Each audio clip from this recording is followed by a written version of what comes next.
Komisi Pemberantasan Korupsi atau KPK membantah bersikap pasif dalam menyikapi dugaan adanya markup proyek kereta cepat Indonesia-China atau WUSH.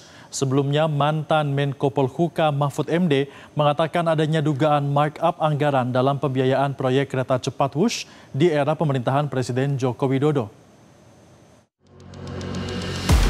Komisi Pemberantasan Korupsi KPK memastikan tidak hanya menunggu informasi dari mantan Menko Polhukam Mahfud MD terkait dugaan adanya markup dalam proyek kereta cepat Indonesia-China atau WUSH.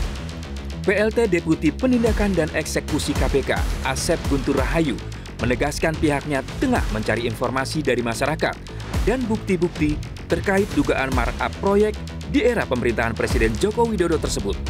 Kami tidak menunggu, kami tentunya mencari juga informasi.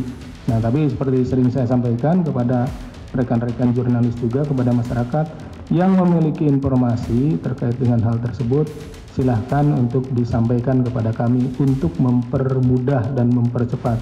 Tentunya kita tidak menunggu.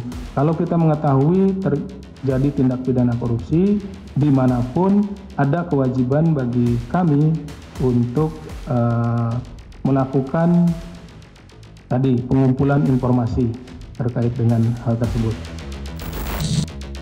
Sebelumnya mantan Menko Polhukam Mahfud MD merasa aneh karena KPK memintanya membuat laporan dugaan markup proyek kereta cepat.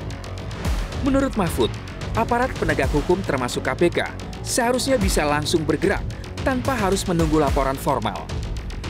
Hal ini menurut Mahfud dikarenakan ada dugaan markup anggaran beberapa kali lipat dalam pembiayaan proyek kereta cepat Indonesia-China atau WUSH di era pemerintahan Presiden Jokowi. Dugaan adanya markup dalam proyek WUSH harus diselidiki lebih jauh untuk mendeteksi kemana uang dilarikan dan dinikmati oleh siapa saja.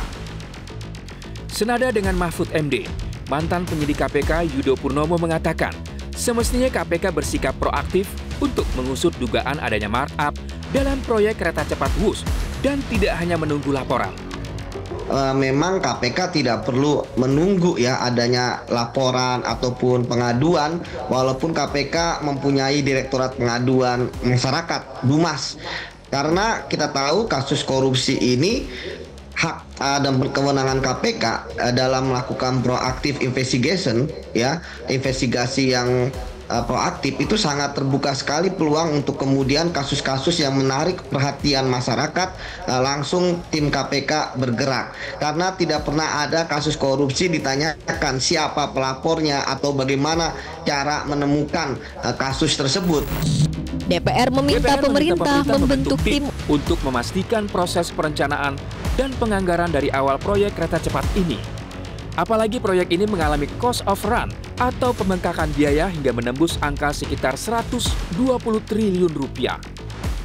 Saya kira pemerintah saat yang sama bisa paralel, saya kira teman-teman KPK bisa langsung melakukan mitigasi.